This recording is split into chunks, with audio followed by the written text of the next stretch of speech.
You're listening to the Beyond Sundays podcast. Each week we talk to people just like you who share stories of God's faithfulness. Today we continue our conversation with Lex Smith. Y'all, Christmas is here. And it's crazy, but life is still happening all around us. And with plenty of distractions along the way. Yes, we all have our lists. How do we look up and become a noticer? As believers, we have the incredible privilege, really a great commission, to carry the hope of Jesus in us out into the dark world around us.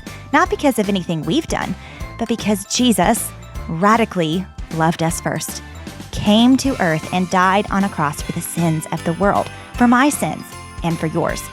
So out of that overflow of what we have been given, how do we radically love others in a practical way?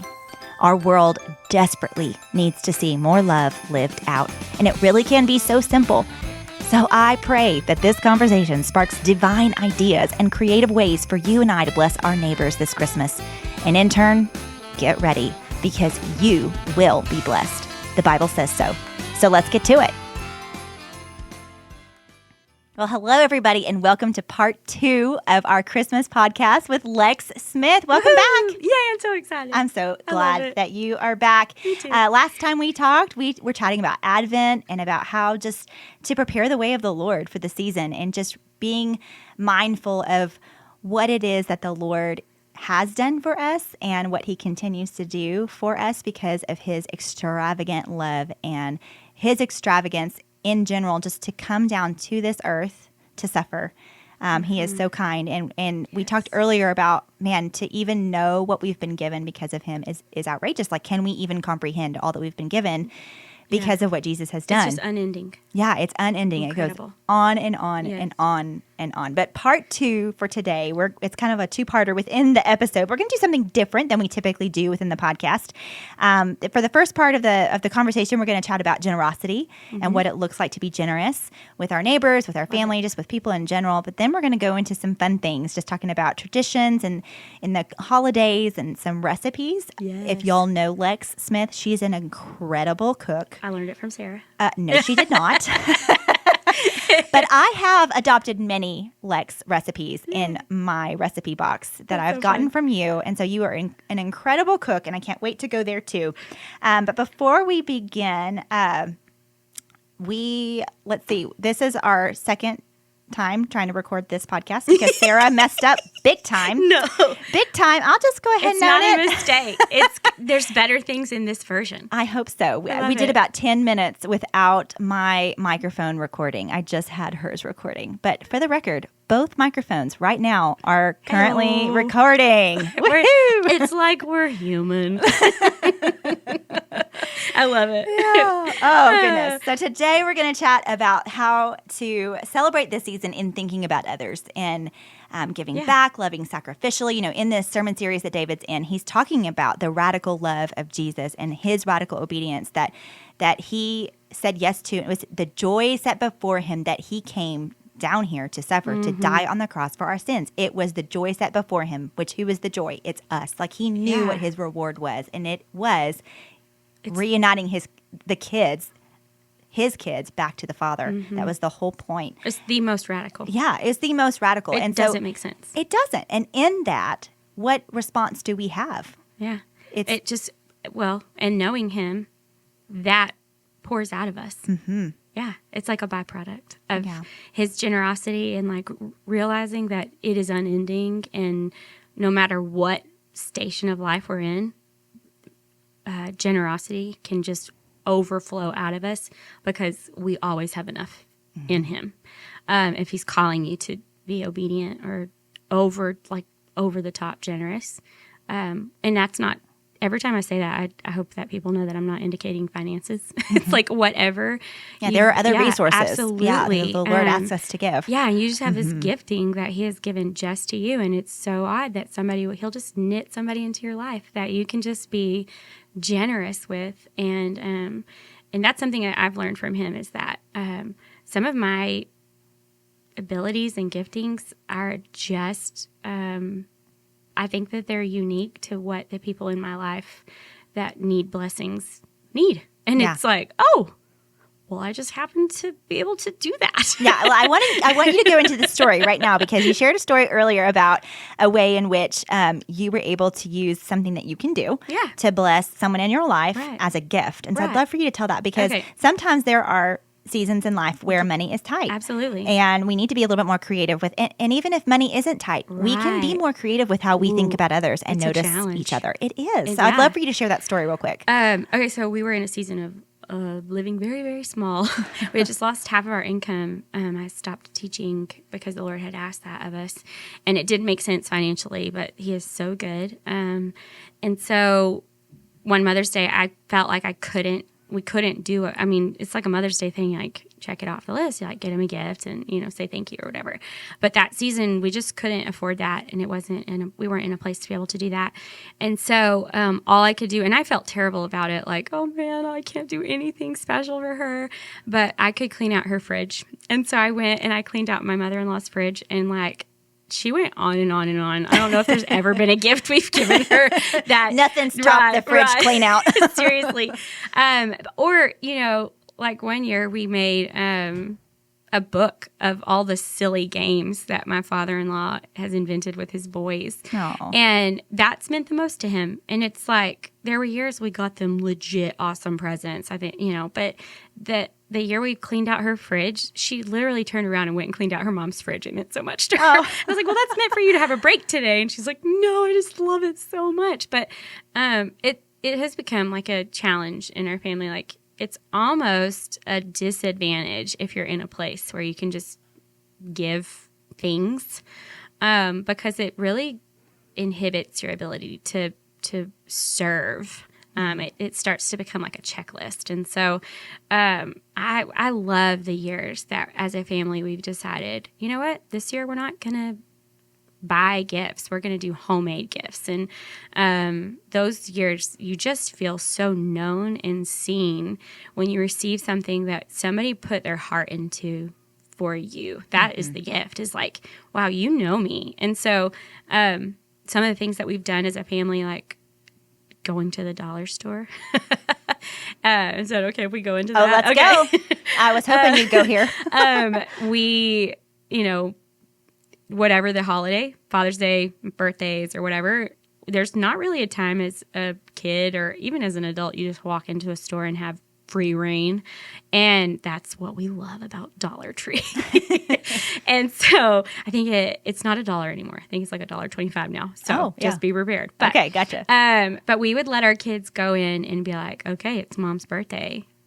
Austin started it. He's like brilliant, and he's like, it's Mom's birthday, go to town. You each get $3. And they walk through that store and literally have access to every part of the store, like tools or, there's makeup, which would probably give me terrible acne. But they just like, they look around and they see parts of who they see you as in that store, and they pick it out, and like, it's the sweetest thing. And so then, because they have free access to everything in there, then it's like, I noticed that there was a meat stick, and Uncle Caleb loves meat. He loves steak, he loves chicken, he loves hamburgers. Can I please get Uncle Caleb this meat stick? And it's like, well, he's noticing. He's a noticer now. He sees something that he loves about someone he loves and wants to share that with them. And like, absolutely, you can get that $1 little, meat stick and wrap it up. And I mean, there's just something so beautiful about getting a gift from a child that had intentionality behind it. But that's just the truth about everybody. Right. It doesn't stop at getting it from a child. And so that's just something that a little challenge we've given ourselves is, instead of, giving them unlimited access to whatever, fancy technology or anything, just being a noticer of people and in small ways being generous has grown this like crazy thing in our kids where it's like, the sky's the limit. I don't have to buy something to be generous. I can literally do something for somebody and it be huge. And and then it's like growing in us too now. And so we talked about the Advent Project, the last podcast, and it started just doing something for our family, and then it just has exploded into like, well, that's what happens in the kingdom. Yeah, it does. And it's this ministry that we didn't even know existed until the Lord just put it. And so now our kids through the year are like, oh, I cannot wait, because they get to pick a family to give a set of ornaments to. And they're like, oh, I already know who it's going to be. And sometimes it's a kid that they know that's hurting. And sometimes it's a kid that they know that loves the Lord, and it would just be an even greater delight for them. And sometimes it's a stranger, you know, like we met them once and it's just on their heart. And so, yeah, it's just like this culture of generosity now that the Lord has put in our hearts, that no matter the station we are in life or where we are financially, just using our abilities and the overflow of His love to bless others has been huge.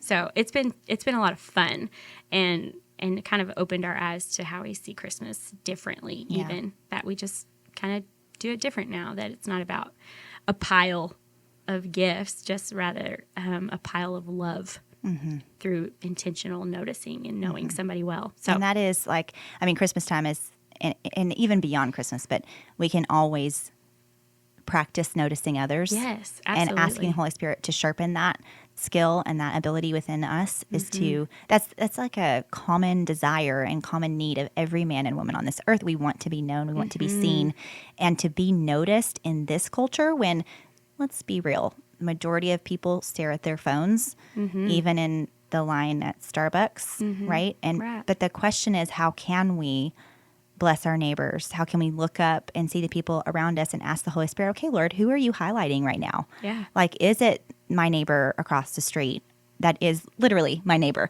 Or is it someone that I don't know that, you know, that I just come in contact with? I think we mentioned earlier, maybe it was in the podcast that we just deleted, but I think I mentioned earlier, like, who is our neighbor? Our neighbor is literally anybody we come in contact with, truly. Yeah. And in a world where, I mean, our world is hopeless. It's crying for the hope of Jesus and longing. The world is aching for the hope of Jesus, for His coming, for Him to come again. He's come once. He's coming again. And we carry the hope of Jesus in us. That is what we carry. And so what an incredible opportunity to carry this gift and to look up and to notice and to see, who can I bless? And how. Yeah. How can I give this hope to someone else? Just a glimmer. Just, I'm thinking about a story I know I told earlier in the podcast that we deleted. It's the sweetest. I'll cry again. But it's a story that I think I've told on the podcast before, but it was a while ago. And it's just this story of our neighbor. She is just the sweetest lady. I want to be her when I grow up, for sure. But we were in a season, this is in our previous neighborhood that we lived in before we moved, and we were in a season where we were just really, really busy. And I had was just going. My husband was out of town, I think, for that week. And I think our dumpster was at the end of our driveway for a long time. And she noticed. Aww. My neighbor noticed. And y'all, she took 5 seconds to take my dumpster and roll it up to the top of the driveway next to my garage door, which is where it's supposed to be. And it took me 2 more days to notice that she did that. Yeah. And oh my gosh, when I noticed, I wanted to cry. I immediately texted her, told her thank you. I was like, this meant so much to me. And still to this day. And still to this day, I'm talking about it because it made such an impact. An act of service. Yes, it made such an impact on me because she noticed where we were, what was going on, that she hadn't seen either one of us for very long in the front or anything, or, you know, coming in and out of our cars, and just a busy, busy season. And what did she do? She sacrificed 5 seconds of her time to bless me in that way. And I'm just still talking about it. Absolutely. But that is the kingdom. That's like just the little moments of serving and being seeing blessed. Others. Yeah. Is like huge, never ending. Yeah. Like eternal. Yeah. I think one thing that I love to do, I'm ADHD real bad. Real bad. Which you probably can tell by the conversations in this podcast. But something that helps me, and I don't know if it's like a coping mechanism or just the Lord just put on my heart, is I keep notes in my phone. So like on your contacts on an iPhone, I don't know about other phones, but on an iPhone there's a notes section. And so if I'm ever with somebody and they order a drink, like a Sonic drink or a coffee, I make a little note in my phone of what they like. Or if I see them munching on something salty or something sweet, I just kind of put a little note in my phone. So if you ever get a contact shared from me and it has like creepy notes in it, that's what that is. But then So be warned. Right. Yeah, sorry, I'm always watching. No. But then in a time of need, I have what I need to just tiny bless somebody. Like, if something happens, I can take their favorite drink over there, and I don't have to text them. That way they don't have to say, no, don't do that. You know, a lot of people, it is hard for me to receive too. I'm working on this. It's a hard thing to receive love, like blessings and compliments and acts of service. Like I really struggle with that. I love doing it though. Isn't that weird?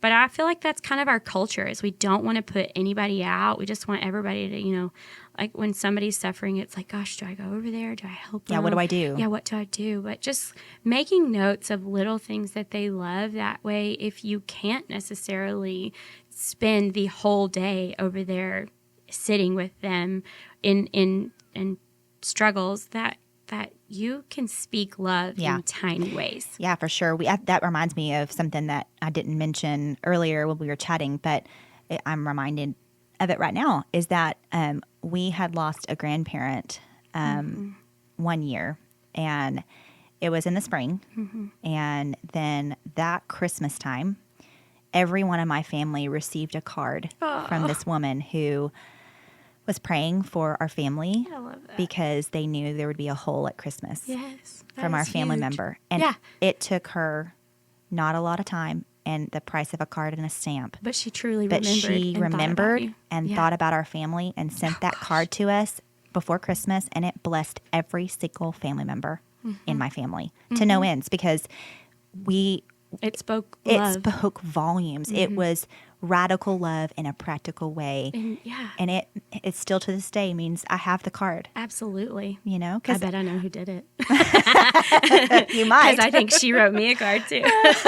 Oh, that's awesome. Wow. Small things like that. So huge. So let's talk about some ways that you guys have experienced in your life group, in your family, stories you might have heard. Let's just tell some stories about what radical ways, practical ways that we can love, serve, and bless our neighbors to literally spark hope in a hopeless world, to bring light into darkness in this Christmas season. That doesn't have to end once Christmas is over. You know, it can continue on into 2023. Could we be a people that continues to love and bless our neighbors? Mm-hmm. So okay, well, I'll tell you a funny story about y'all. Oh. I don't know if you remember this. Uh-oh. Remember, we were neighbors too. Yeah. Yes. Okay. Okay, so ADHD, right? Let's go there first. Real messy person. I am very, very messy. Very, like, oh gosh, it's so bad. And I hate laundry. Me too, girl. Well, let me just tell you how Jeffrey and Sarah served us. I think I came home one day to all of our clothes gone, because they had all been in a pile for a long time. And my clothes were missing. I'm like, Austin, where's our clothes? And I come to find out, you guys robbed us. We did. Of all of our clothes. And there were like 55-gallon trash bags in your house of our clothes, so y'all could help us get our laundry done. Oh my gosh, I think about that now. Oh, it makes me want to be like Steve Jobs and just have a black shirt and some pants. But it was huge. Like, oh man, it was like in college trying to make it. You know, my husband was working full time and doing school, and of course I was working, and so just the most precious way. You guys loved us. You like robbed us of our clothing and did our laundry. And it was the biggest, I mean, gosh, what was that? I mean, we've been married 15 years, so that was 15 years ago at least. And it was huge. It's so silly. And I will never forget. Also, dying that I'm like, they saw how much laundry we have. We have the same amount. It's okay. It was hilarious. But I'm like, where's the piles? Oh, no. It was our joy. And I'm pretty sure that's the second time Jeffrey helped Austin clean up after me, because the first time was when we got engaged. Jeff, they scheduled me for like a 4-hour shift at United. Jeffrey was like my boss. And I was like, this is silly. Why am I working 4 hours? But it was so they could clean my apartment. they had cleaned it, and I walked in, and and she got engaged. I did. It was the best. That was a fun day, but also that was also the first time Jeffrey experienced how messy I am. I believe you described yourself earlier as a hot mess. I did. I am. Man, it's like the creativity. Okay, I will say this. Yeah. If it's visible, I know it exists. There you go. But if it's not, and I know where everything is in the chaos, but if it's put away, it just ceases to exist and I can't find it. Like, where is that? Oh, no. If you have a child with ADHD, like, okay, maybe that's a helpful description. Like, it's real. But you know what?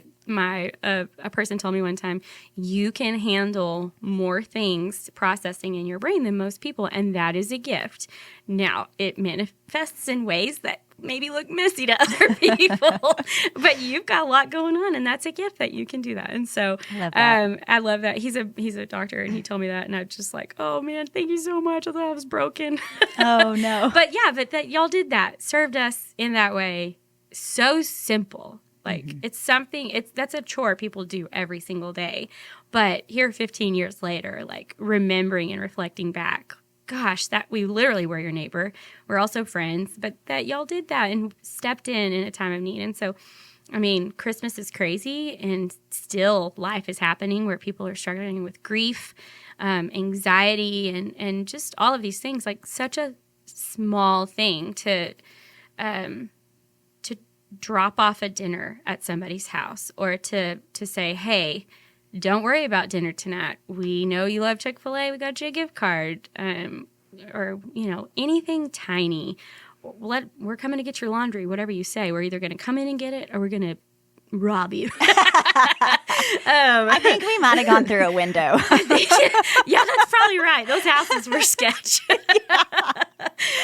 But yeah, it was so huge. I loved it. And it spoke volumes, and it was exactly what we needed to get through that season. Yeah.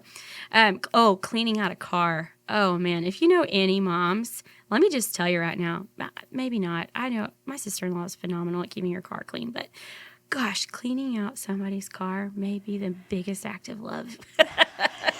Because, it just gets away from you. It does. And if you have kids, there's sticky. Definitely French fries in your back seat. Like, definitely. Or lip gloss. Or a sucker stuck back there somewhere. Man. Yeah. For sure. I think there should be a show about all the weird things you find in car seats, because yowzer. But that's a huge way to serve somebody. Yeah. And really, if that's something you're able to do, like, that is a huge blessing. Yeah.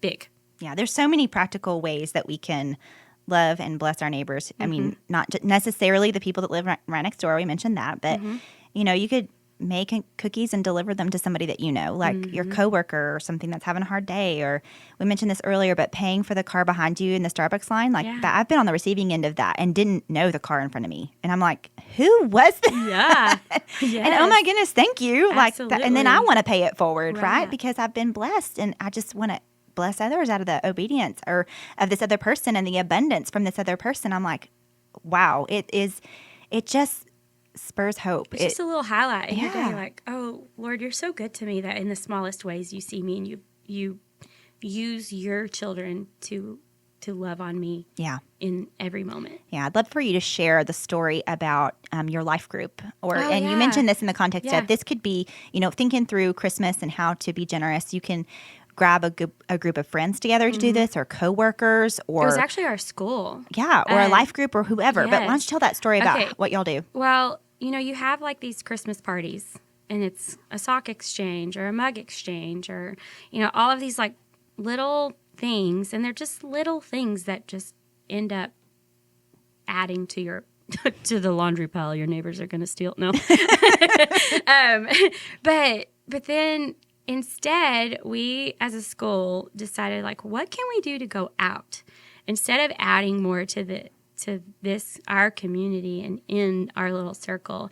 How can we bless our neighbors? Yeah, bless our neighbors and use what we would have been using on a little simple, office party or group party or whatever. Have it be something huge to someone else that we don't know. And so bring your resources together. Absolutely. And bless somebody. The collective group can do so much more together than one individual could do on their own.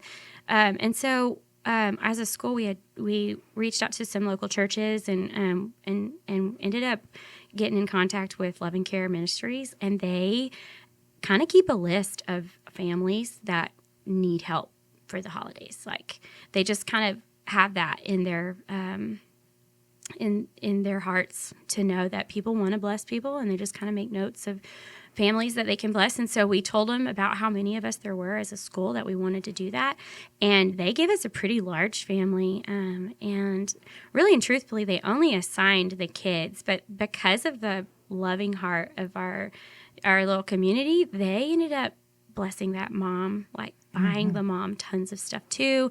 And it's like people get excited at the opportunity to overwhelmingly love a stranger. And that's what ended up happening. Was it started out like, we're going to, instead of using the money to buy a mug or silly socks, we're going to do that and get a gift for a child. And it ended up being like, okay, we couldn't stop ourselves. We saw that they loved this, and so we found this. And I know we were supposed to just get them a pair of shoes, but we couldn't help it. We got them a whole outfit, and it was the most beautiful thing. And it was completely anonymous. We just got excited to be able to, in turn, take what was a little something we could do, and just got excited to really make it a huge thing. So I highly recommend doing that. In the Christmas season, there's going to be all these little weird parties where you have to do a white elephant or gift, or bring a T-shirt exchange. I mean, I've seen all kinds of weird ones and done all kinds of weird ones. Right. But just as a collective group of believers going, okay, we can all agree we all have a lot of mugs, or we all have a lot of socks, or we're not going to wear these socks, and say, let's take that and kind of flip it and say, how can we send it out instead of keeping it in? And it was the coolest. It will always be one of my favorite things that we've done, is just taking what was already assigned to something and flipping it for the kingdom to show love and to pour out like radical generosity. Because people get excited.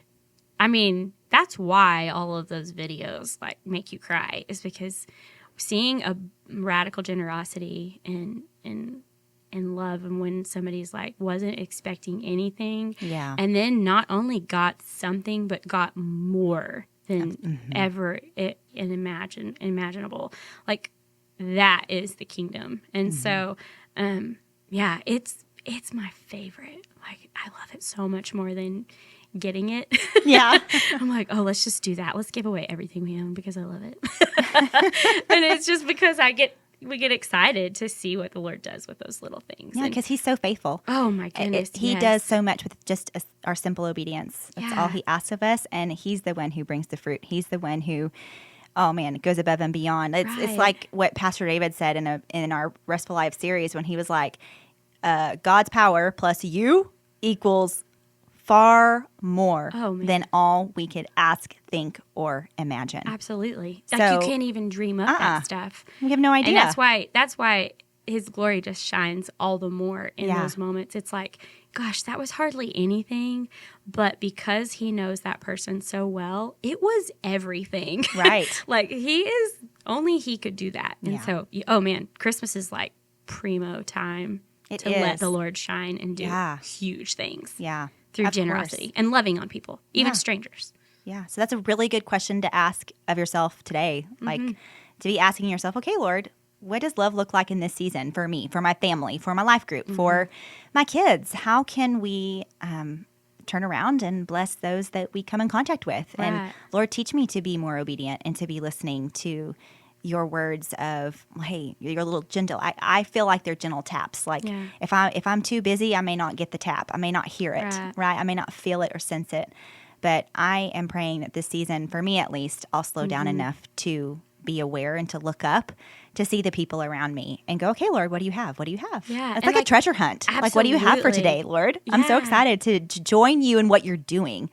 What is it that you're wanting me to see today? Right. And what are just habits of tradition that I'm just kind of used to, that we could kind of flip and go, how could we lay that down and see something greater come from change?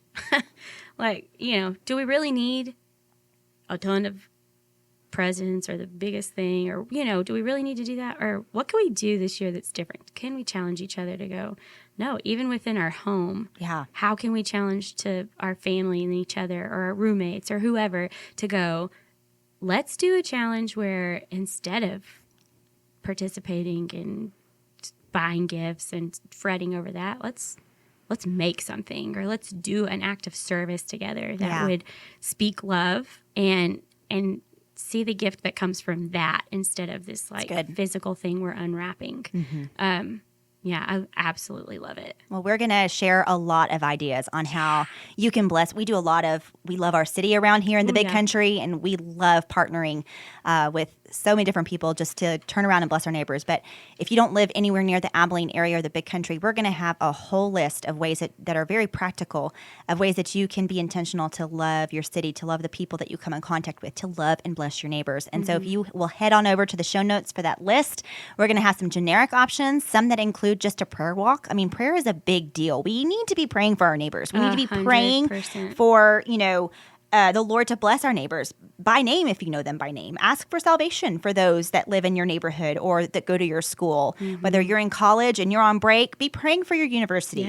Pray for protection from sickness and fear and anxiety and worry and harm and all the things that we are constantly worried about as a society. Like, there are ways we can be praying. Even that is a way that we can bless our neighbors in this season. But we're going to have a whole list of other ways that are real practical. Also, some very intentional ways that we can be loving our city this season in 2023. That list, or 2022. Whoa, I'm already in 2023 in my brain. But it is a list for 2022 of how we can love our city. Just some real practical things, like a shoe drive that we always do every year, and some other ways. So we're going to have all of that in the show notes for you.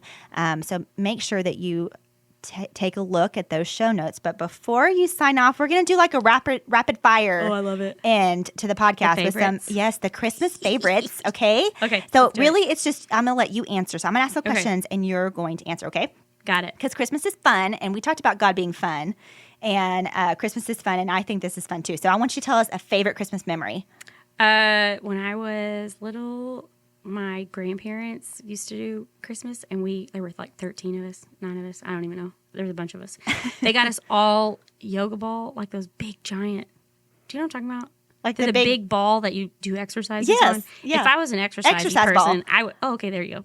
Yeah. Clearly I'm fit. But they got all of us those and stilts, and there were like 9 kids with those, and we would like pile them in and cannonball into them. That is so dangerous. It was my favorite. So much fun. Like totally reckless, but we had a blast because it was just a ball. Yeah. But gosh, in the hands of a bunch of kids, it's a game. We made a trampoline.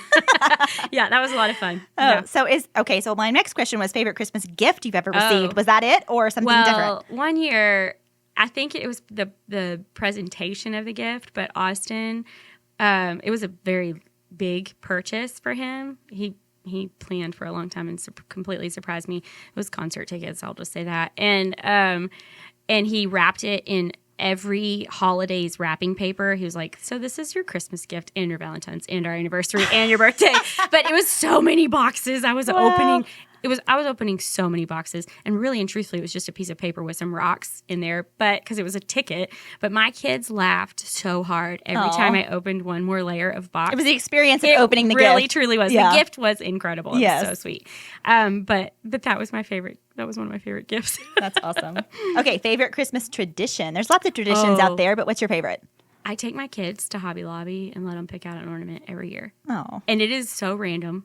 One year, Dalton was like about to get a hamburger, and I'm like, yes, pick the hamburger.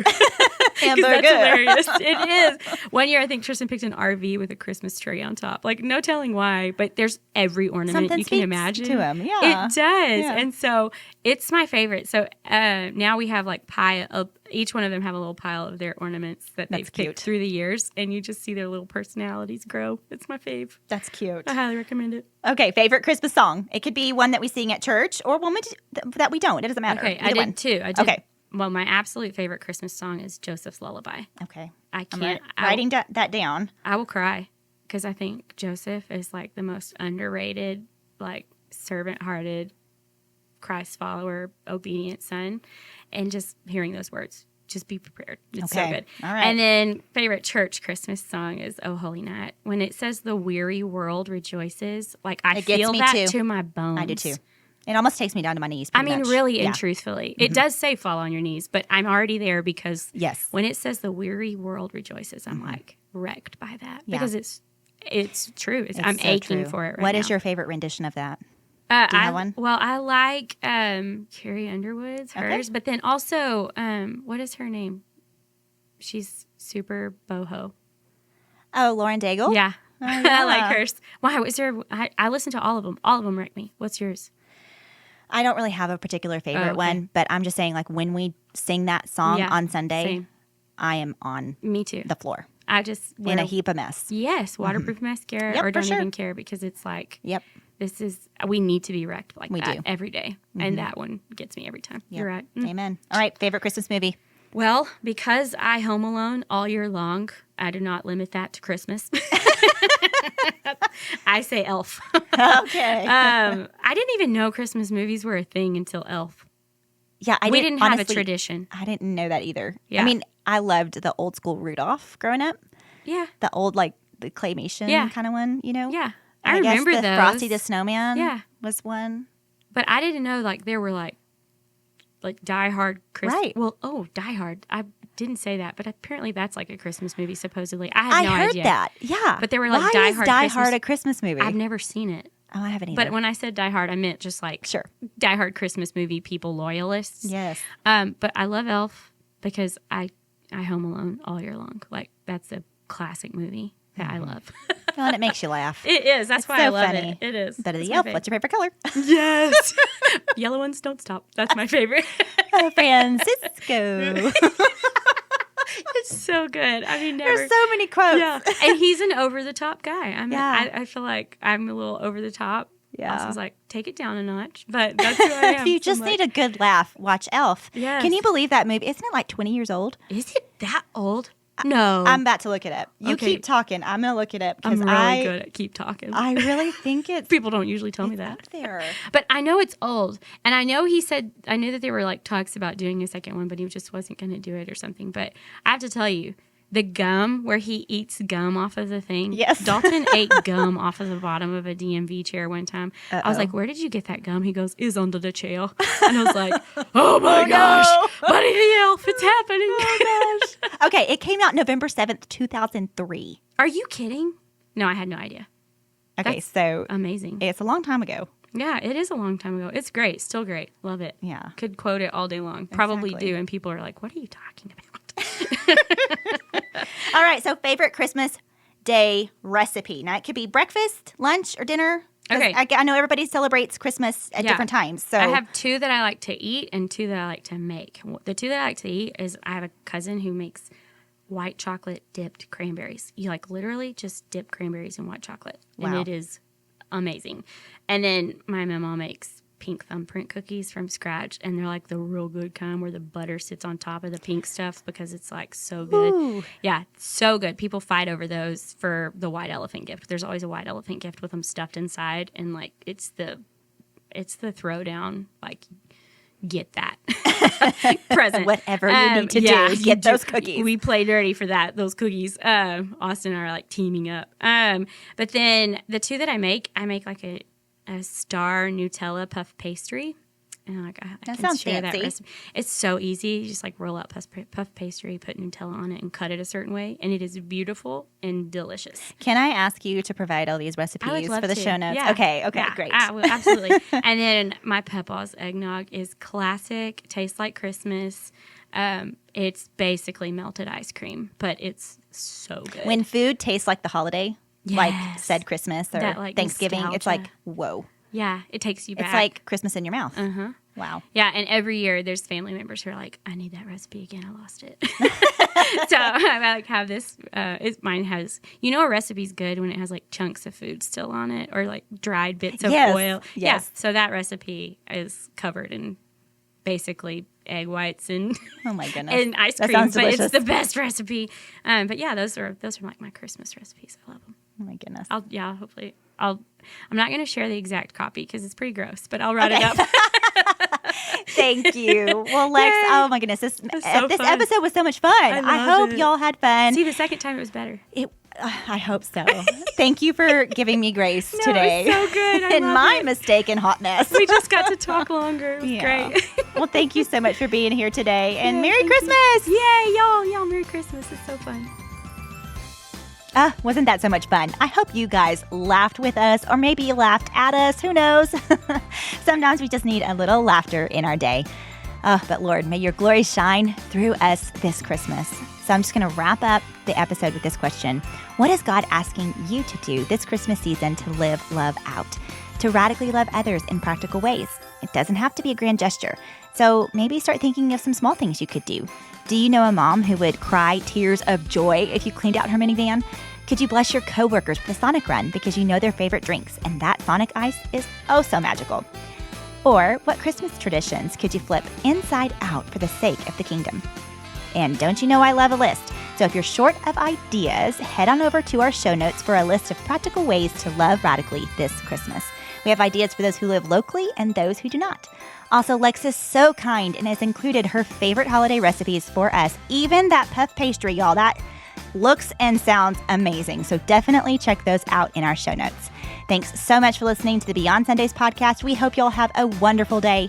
Be blessed. And remember, God is moving all the time, and He wants to move through your life too, beyond Sundays.